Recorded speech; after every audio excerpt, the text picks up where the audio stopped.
So I finished planting my entire front yard mini vegetable farm, and today I'm going to be showing you everything I'm growing, giving you a complete tour. Hope you guys enjoy. Come on, let's get started.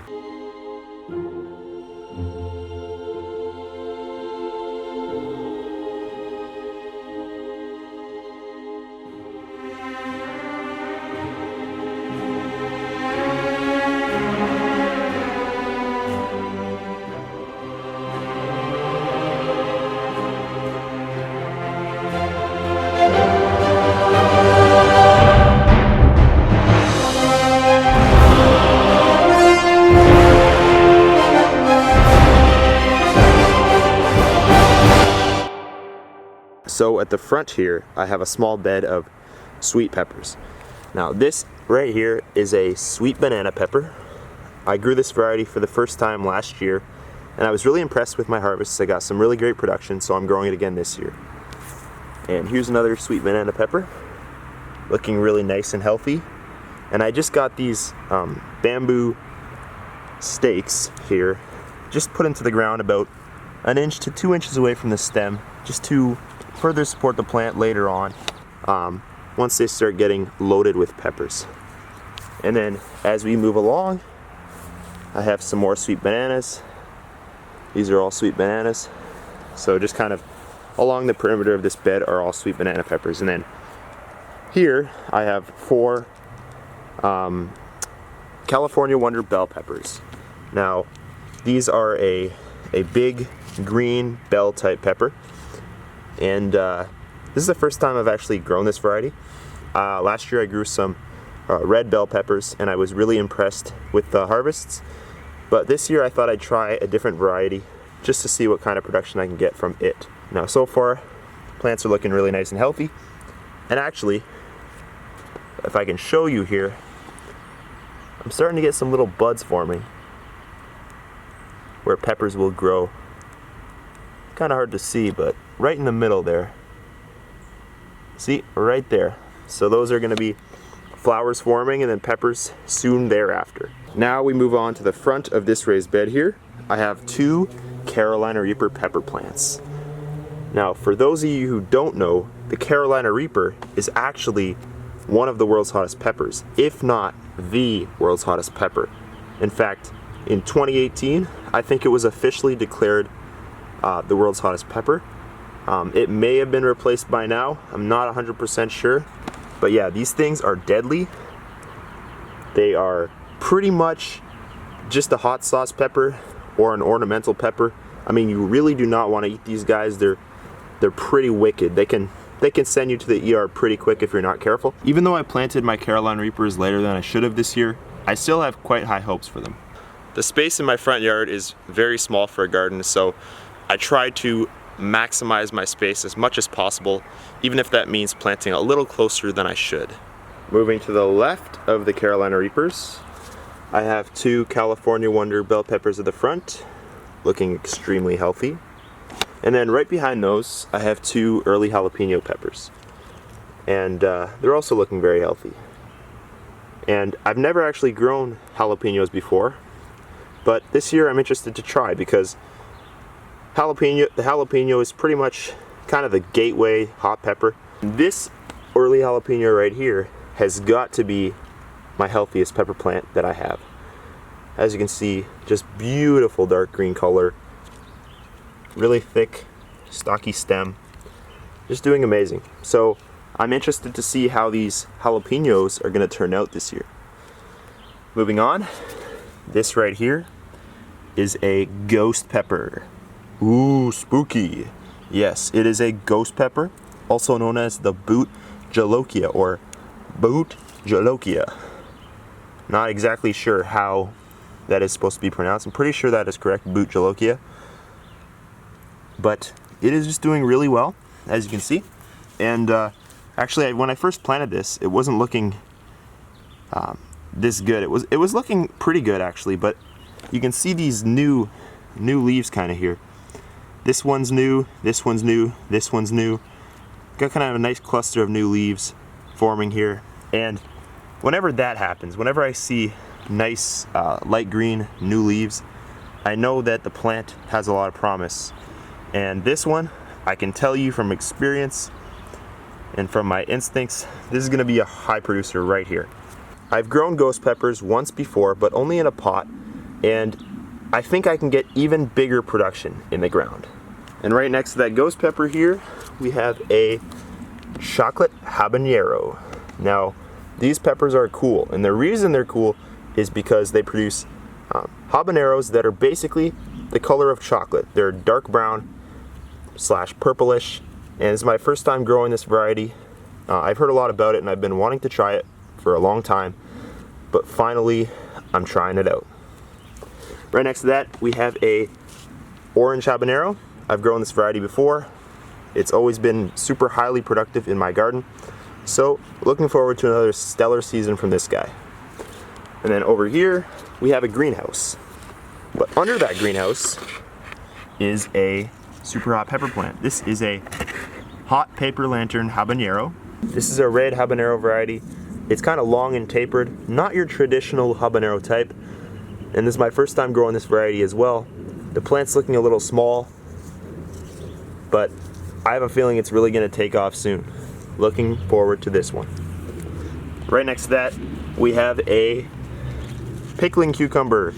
This variety right here is County Fair hybrid, looking very healthy, and I'm trying to lead it off in this direction because I have some yucca plants here, and I wanna see if I can grow these cucumbers kind of underneath the leaves in this open space right here, kind of along the ground here. So we'll see if we can get it to do that.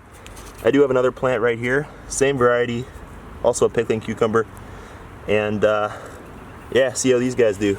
All right guys, so you just witnessed all of my in-ground pepper plants. Now it's time to check out the raised beds. In my front yard, I have 2 raised beds. I built these with my grandpa in 2015, and I've been really impressed with how they've worked out. The first thing you probably notice in this raised bed right here is the lettuce plants. Now, this variety is called Black-Seeded Simpson. It's actually the first time I've grown lettuce from seed.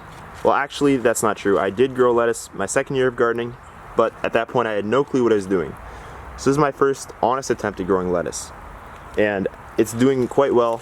As you can see, it's a massive head compared to my hand, and it needs to be harvested ASAP. So right here I have a big beef tomato plant. Now it's looking really healthy, and big beef is a variety I've been growing for quite some time now.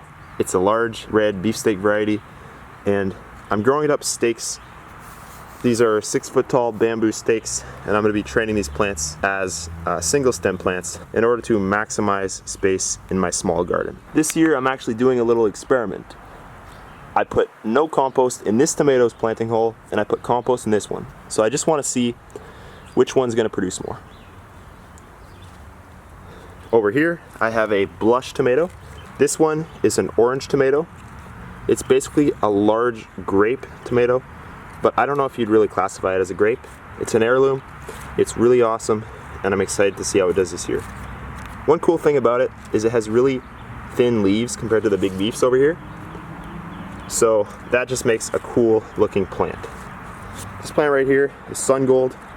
It's an amazing cherry tomato variety. It's orange, and it has a really nice citrusy tropical flavor. It reminds me of Florida, which I love. This plant right here is another big beef tomato. This one is being grown in a cage.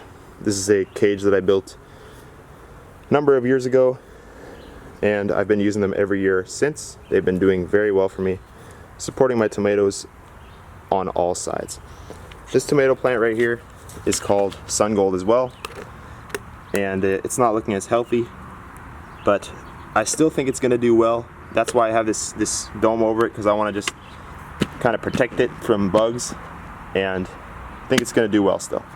And over here I have a variety called Super Sweet 100. It's a red cherry tomato variety, and I had another plant in here, but I had to replace it with these guys because that plant wasn't looking too healthy. So these guys are a little behind schedule, but in the end I'm sure they're gonna do just fine.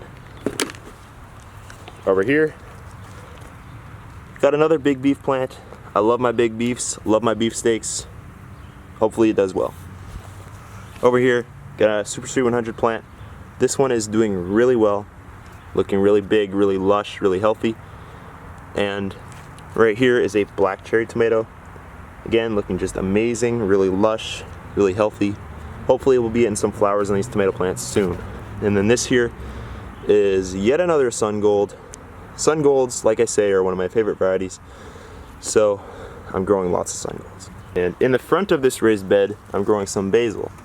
This is a great herb for tomato sauce, and it's also great for pesto. And this plant right here is looking super healthy. It's my biggest basil plant, and I'm just super hyped for these basil. Another one right here. And in between I have some beans planted. These are green beans, a bush variety. So we'll see how those go. I also have some basil plants on this side of the raised bed.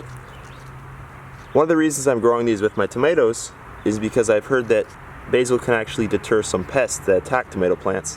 Whether that's true or not, I'm not sure, but it's a cool herb to grow anyway, so let's grow it. Another raised bed right here, just full of tomato plants.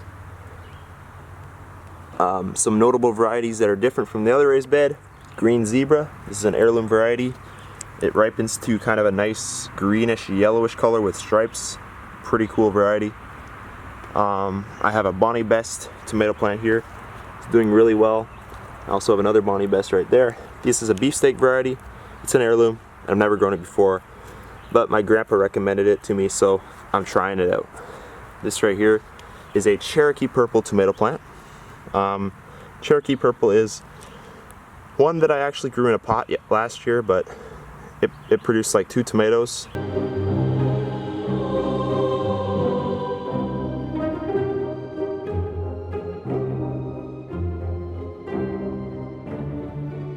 So this year I'm giving it another shot because I've heard lots of great things about it. So hopefully it does better this year. In this dome thing, I'm not going to take it off right now, but there's some more blush tomatoes. Just got another big beef. This is a yellow pear cherry tomato. Now yellow pears are actually one of my dad's favorite tomato varieties to eat, and plant looks pretty healthy. I'm basically just going to be letting this guy go pretty crazy. Probably not going to be pruning it as much just because I know that yellow pear tomatoes grow pretty crazy regardless of how much you prune. But yeah, we'll see how this guy does. Over here we have another black cherry, which I'm not going to take the dome off because I don't need to right now. Another sun gold back there in the cage there, and some more better boys. And yeah, so that's pretty much all the tomatoes I'm growing this year. I have some more basil in this raised bed, but it's not doing as well as the other raised bed because these ones that I planted were a little smaller, but they're still making a comeback. They're still growing strong, so I'm pretty sure these guys are going to be just fine. Now over to the side of this raised bed, we have some interesting things growing. Right here, I have a zucchini. Well, just one zucchini right now, but it should be at least a few because I planted at least like 8 seeds here. So I don't know why just one germinated, but hopefully in the near future we're going to see some more germination on the zucchinis. And then right behind that, got some cucumbers in cages. Now, this is my first time growing cucumbers up cages before. These ones are called English Telegraph. It's a English type, so it's like one of those long ones that you see in the store. You know, really great for slicing, for fresh eating. And at first when I planted them, they weren't looking so hot, but the great thing about cucumbers is once they start taking off, they really start taking off. Like, they start growing berserk. So, you know, I got some more back there. So I got 6 plants in total. I was supposed to plant them a foot apart, which I did. This time I try to follow seed pack instructions if I can, but sometimes I just grow closer just because I have to maximize space. So this is just kind of a back view here, so you can get a better look at these cucumbers back here. So that's the same variety here. It's the English Telegraph. Looking really nice and healthy. Some new leaves on them. So yeah, we're in good shape for the cukes. And right along the house here, I planted a row of sunflower seeds, but they're not sprouting for some reason, so not exactly sure why, but hopefully they sprout. If they don't, no big deal. I'll just chalk it up to bad seed. I also planted a lot of pots of peppers. So as you can see, I got a whole line of peppers going along this raised bed here. This variety right here is chocolate habanero. Really nice, healthy looking leaves, looking good. This one right here is another chocolate habanero. This one's looking even better in my opinion. Carolina Reaper, Carolina Reaper, chocolate habanero, Carolina Reaper. So yeah, got a lot of super hots, but that's not all. Right over here, I have a little trio of pots here. This is a Carolina Reaper plant. Looking really good. Definitely my healthiest Carolina Reaper I have. And this one right here is a ghost pepper. And this one right here is also a ghost pepper. Looking real nice. So, yeah, that's that. Over here, I have some more pots of super hot peppers. Another chocolate habanero. Another ghost pepper. Another ghost pepper. Another ghost pepper. These ones are a little smaller, these two at the back, but I think they're going to catch up. And I also have some flowering plants here in the front yard, looking pretty nice. Alright guys, so that's it for the tour. As you can see, I got lots of plants, and I'm trying to maximize my vegetable production in my front yard. I live in the city, and I'm just 18 years old, and if I can do it, you can do it too. So just a friendly reminder to grow it best. I'm Lucas from Lucas Grows Best, and have a great day. Bye. I'll see you in the next video.